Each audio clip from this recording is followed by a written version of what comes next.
Hello YouTube, j'espère que vous allez bien. Du coup, aujourd'hui, on se retrouve pour une nouvelle vidéo où on va parler base pour le visage. Qu'est-ce que c'est? Comment ça s'applique? À quoi ça sert? Et comment la choisir? Donc moi, j'en ai 3 à la maison. J'utilise pas toujours la même parce que parfois ma peau est très sèche, parfois ma peau est très grasse, parfois elle est à peu près correcte. Donc voilà. Donc dans un premier temps, pour choisir votre base, il va falloir définir votre type de peau. Est-ce que vous avez une peau sèche, une peau grasse, une peau mixte? Déjà, ça, c'est un des critères essentiels pour choisir la bonne base. Si jamais vous avez une peau sèche, moi, je vous recommande vraiment celle-ci qui est une base hydratante. Donc, qui va venir, en plus de faire sa fonction de base qu'on va voir juste après, elle va venir hydrater la peau en même temps. Donc ça, c'est cool. A l'inverse, si vous avez une peau qui est grasse, qui a tendance à briller, dans ce cas-là, il faudra partir sur celle-ci qui va être une base matifiante. Donc, elle va, quant à elle, venir, en plus de toutes les propriétés qu'on verra ensuite, elle va venir casser le côté brillant de la peau pour venir vraiment matifier. Et si par contre vous avez une peau mixte, ou alors que vous êtes comme moi, que vous avez un jour la peau sèche, un jour la peau grasse, etc., que c'est jamais pareil, partez sur celle-ci, la base Glorious. Celle-ci, c'est vraiment une base qui va s'adapter à tous les types de peau. Que vous ayez une peau sèche, mixte, grasse, peu importe, celle-ci, elle vous ira. Donc, à quoi ça sert une base? La base, tout simplement, ça vient faire barrière entre votre peau et votre maquillage. Ça va permettre à ce que le fond de teint et tout ce qu'on va mettre ensuite tienne plus longtemps, ça ne soit pas absorbé par la peau en milieu de journée et que ça nous fasse des trous. Des fois, ça vous arrive peut-être avec le fond de teint d'avoir des endroits où vous dites, punaise, j'ai plus de fond de teint, qu'est-ce qui s'est passé? Je me suis maquillée ce matin pourtant.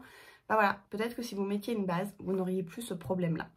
En plus de ça, elle va venir donc lisser la peau avant d'appliquer son fond de teint, ce qui va donner un rendu vraiment beaucoup plus joli et beaucoup plus homogène. On n'aura pas des reliefs, des choses comme ça. Ça va vraiment venir lisser et au niveau des pores, ça nous évitera que le fond de teint marque, ce qui n'est pas toujours très glamour.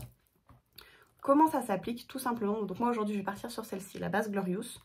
Hop, donc celle-ci, c'est un système comme ça où on appuie pour faire sortir. Les deux autres, la matifiante ou l'hydratante, c'est un système de pchit. Donc moi je fais un pchit et après je l'applique de la même façon que je vais mettre celle-ci. Celle-ci, vous voyez, je viens faire une petite noisette sur le bout du doigt. Je viens tapoter à différents endroits du visage.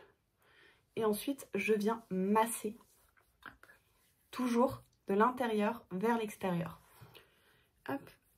Le but, c'est pas de la faire pénétrer puisqu'on a déjà hydraté notre peau avec notre crème de jour avant. Hein. Je précise bien qu'une base ne vient pas remplacer une crème de jour. Elle vient vraiment la compléter. Donc on masse bien, mais faut pas s'étonner, elle va vraiment rester en surface. C'est pas un produit qui va pénétrer dans la peau. Hop. Voilà, on insiste bien sur toutes les zones du visage. Et ensuite, donc on la laisse poser à peu près, moi je la laisse poser environ 30 secondes et ensuite je viens appliquer mon fond de teint par-dessus. Voilà.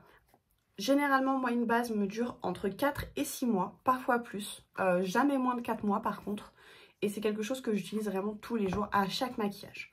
Voilà, j'espère que cette petite vidéo vous aura plu. Si c'est le cas, comme d'habitude, vous n'hésitez pas à liker et partager. Et je vous dis à très bientôt pour une prochaine vidéo.